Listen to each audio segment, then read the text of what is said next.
여러분, 세계 자본주의의 심장, 바로 뉴욕에서 아주 흥미로운, 어쩌면 좀 놀라운 정치적 변화가 일어나고 있습니다. 오늘 바로 그 이야기를 좀 깊이 파고들어 보려고 합니다. 네, 바로 뉴욕. 두말하면 잔소리죠. 전 세계 금융과 부의 상징, 월스트리트의 도시, 바로 그곳입니다. 그런데 말이죠, 만약 이 도시의 다음 시장이 사회주의자가 된다면 어떨까요? 믿기 힘든 얘기 같죠? 바로 이 놀라운 가능성이 오늘 우리가 파헤쳐볼 핵심 주제입니다. 자, 그럼 이 이야기의 중심에 서 있는 인물이죠. 조람 맘다니. 대체 어떤 사람이길래 이런 돌풍을 일으키고 있는지 한번 자세히 들여다보겠습니다. 맘다니가 선거 유세 현장에 나타났을 때 분위기는 뭐랄까 거의 록스타 등장 같았다고 해요.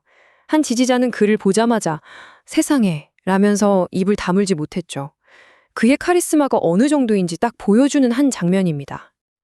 아니, 이력을 보면요. 정말 보통 시장 후보가 아니에요. 34살의 무슬림, 우간다와 인도에서 온 이민자의 아들이고요. 심지어 미스터 카다멈이라는 이름으로 활동했던 힙합 아티스트이기도 합니다.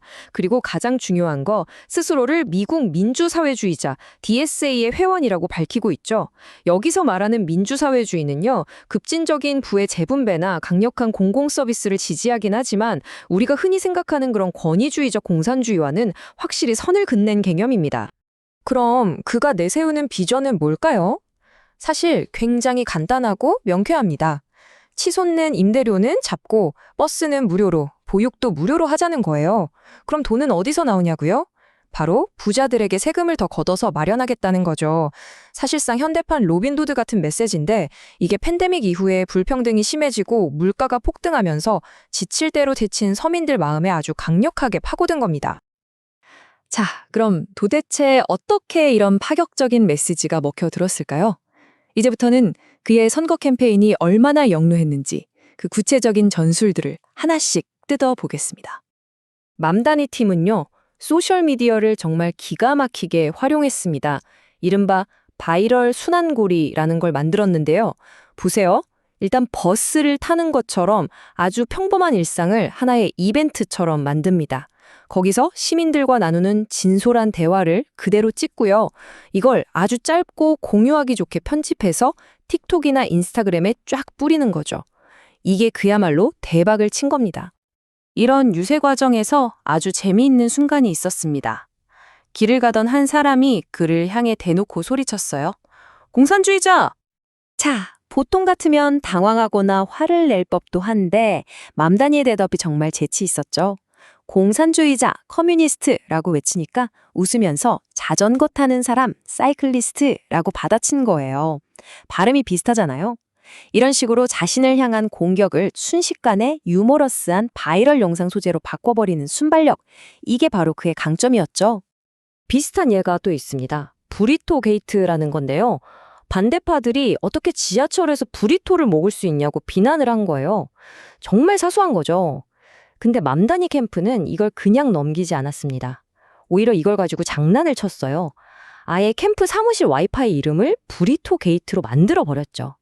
이런 식으로 비판 자체를 웃음거리로 만들어서 무력화시키는 전략이 아주 잘 먹혔습니다. 물론 이렇게 잘 나가기만 한 건 아닙니다. 그의 부상이 두드러질수록 반대 세력의 공격도 정말 거세졌거든요. 그것도 한두 군데가 아니었습니다. 정말 말 그대로 사방에서 공격이 들어왔습니다. 도널드 트럼프 전 대통령은 그를 100% 공산주의 미치광이라고 불렀고요. 심지어 같은 민주당의 거물급 정치인들도 지지를 꺼렸습니다. 현직 시장은 가짜 약이나 파는 장사꾼이라고 비난했고요. 월스트리트의 헤지펀드 매니저는 맘다니를 떨어뜨리기 위한 단체에 100만 달러, 우리 돈으로 13억 원이 넘는 돈을 기부했습니다. 일부 보수적인 종교 지도자들까지 나서서 그가 유대인 공동체에 위협이 된다고 공격했죠. 특히 이런 공격들은 그의 정체성, 그러니까 그가 무슬림이라는 점을 교묘하게 파고들었습니다. AI로 만든 가짜 영상이나 이슬람 혐오가 담긴 이메일 같은 것들이 막 돌아다녔죠. 이건 그가 9.11 테러 이후에 겪어야 했던 차별의 기억을 다시 끄집어내는 아주 악의적인 공격이었습니다.